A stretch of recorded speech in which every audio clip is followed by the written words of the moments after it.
Chapter 6. Pig and Pepper. For a minute or two she stood looking at the house and wondering what to do next, when suddenly a footman in livery came running out of the wood. She considered him to be a footman because he was in livery, otherwise, judging by his face only, she would have called him a fish, and rapped loudly at the door with his knuckles. It was opened by another footman in livery, with a round face and large eyes like a frog, and both footmen, Alice noticed, had powdered hair that curled all over their heads. She felt very curious to know what it was all about, and crept a little way out of the wood to listen. The fish footman began by producing from under his arm a great letter, nearly as large as himself, and this he handed over to the other, saying in a solemn tone, "For the Duchess, an invitation from the Queen to play croquet." The frog footman repeated in the same solemn tone, only changing the order of the words a little. "From the Queen, an invitation for the Duchess to play croquet." Then they both bowed low, and their curls got entangled together.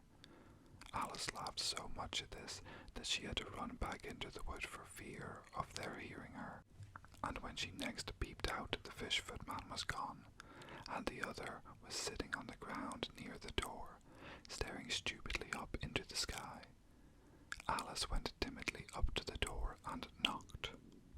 "There's no sort of use in knocking," said the footman, "and that's for two reasons. First, because I'm on the same side of the door as you are. Secondly, because they're making such a noise inside, no one could possibly hear you." And certainly there was a most extraordinary noise going on within, a constant howling and sneezing, and every now and then a great crash, as if a dish or kettle had been broken to pieces. "Please then," said Alice, "how am I to get in?" "There might be some sense in your knocking," the footman went on without attending to her, "if we had the door between us. For instance, if you were inside, you might knock, and I could let you out, you know." He was looking up into the sky all the time he was speaking, and this Alice thought decidedly uncivil. "But perhaps he can't help it," she said to herself. "His eyes are so very nearly at the top of his head. But at any rate, he might answer questions.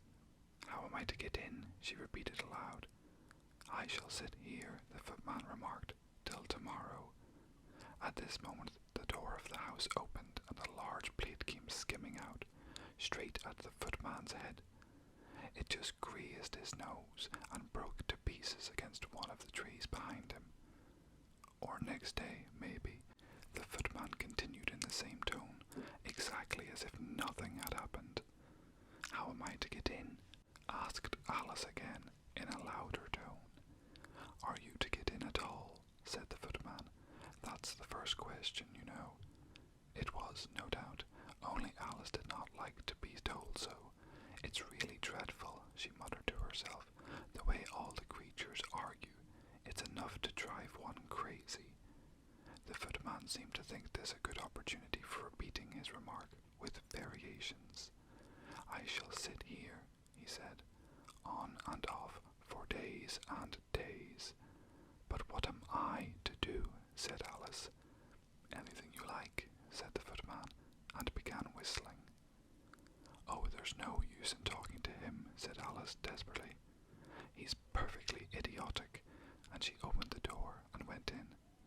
The door led right into a large kitchen, which was full of smoke from one end to the other.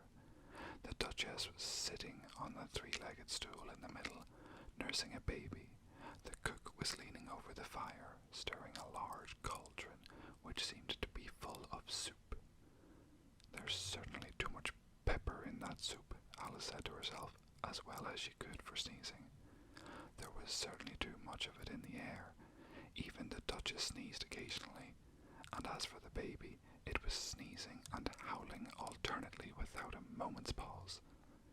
The only things in the kitchen that did not sneeze were the cook and a large cat which was was sitting on the hearth and grinning from ear to ear.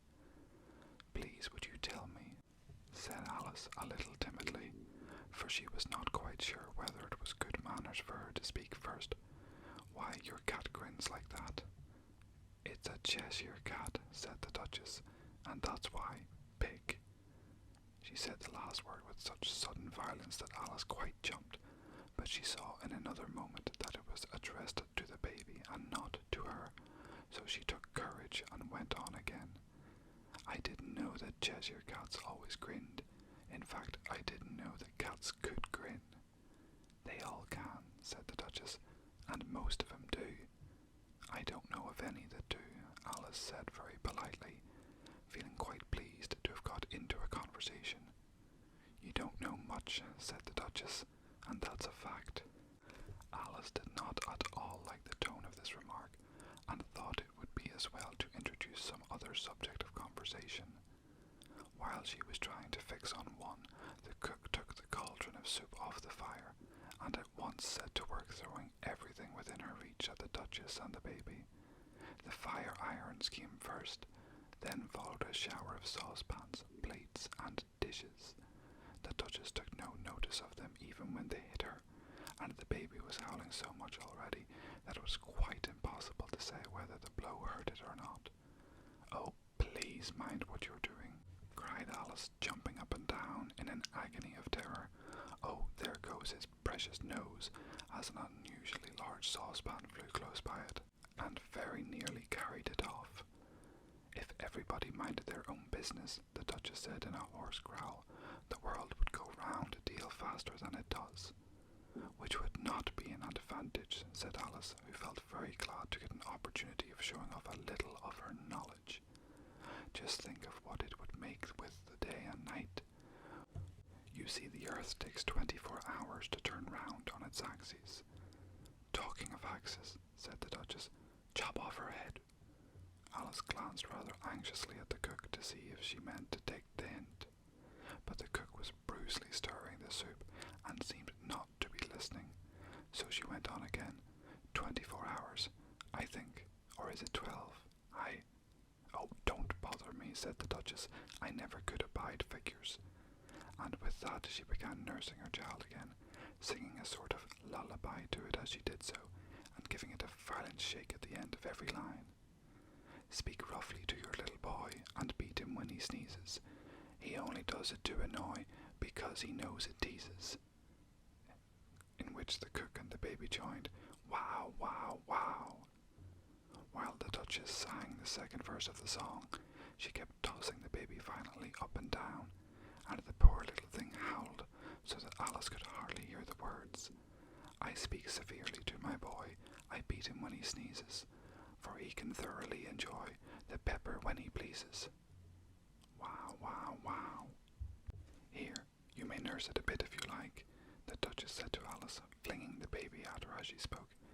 "I must go and get ready to play croquet with the Queen," and she hurried out of the room. The cook threw a frying pan after her as she went out, but it just missed her. Alice caught the baby with some difficulty, as it was a queer-shaped little creature, and held out its arm and legs in all directions. "Just like a starfish," thought Alice. The poor little thing was snoring like a steam engine when she caught it, and kept doubling itself up and straightening itself out again, so that altogether, for the first minute or two, it was as much as she could do to hold it. As soon as she had made out the proper way of nursing it, which was to twist it up into a sort of knot, and then keep tight hold of its right ear and left foot, so as to prevent its undoing itself, she carried it out into the open air. "If I don't take this child away with me," thought Alice, "they're sure to kill it in a day or two. Wouldn't it be murder to leave it behind?" She said the last words out loud, and the little thing grunted in reply. It had left off sneezing by this time. "Don't grunt," said Alice. "That's not at all a proper way of expressing yourself." The baby grunted again, and Alice looked very anxiously into its face to see what was the matter with it. There could be no doubt it had a very turned-up nose, much more like a snout than a real nose. Also, its eyes were getting extremely small for a baby. Altogether, Alice did not like the look of the thing at all. But perhaps it was only sobbing, she thought, and looked into its its eyes again to see if there were any tears. No, there were no tears. "If you're going to turn into a pig, my dear," said Alice seriously, "I'll have nothing more to do with you. Mind now." The poor little thing sobbed again, or grunted, it was impossible to say which, and they went on for some while in silence. Alice was just beginning to think to herself, "Now, what am I to do with this creature when I get it home?" when it grunted again, so violently that she looked down into its face in some alarm. This time there could be no mistake about it. It was neither more nor less than a pig, and she felt that it would be quite absurd for her to carry it any further. So she set the little creature down, and felt quite relieved to see it trot away quietly into the wood. If it had grown up, she said to herself, it would have made a dreadfully ugly child, but it makes rather a handsome pig, I think. And she began thinking over other children she knew, who might do very well as pigs, and was just saying to herself, if one only knew the right way to change them, when she was a little startled by seeing the Cheshire Cat sitting on a bough of a tree a few yards off. The cat only grinned when it saw Alice. It looked good-natured, she thought. Still, it had very long claws and a great many teeth, so she felt that it ought to be treated with respect. "Cheshire Puss," she began rather timidly, as she did not at all know whether it would like the name. However, it only grinned a little wider. "Come, it's pleased so far," thought Alice, and she went on. "Would you tell me, please, which way I ought to go from here?" "That depends a good deal on where you want to get to," said the cat. "I don't much care," said Alice. "Then it doesn't matter which way you go," said the cat. "So long as I get somewhere," Alice added as an explanation. "Oh, you're sure to do that," said the cat, "if you only walk long enough." Alice felt that this could not be denied, so she tried another question. "What sort of people live about here?"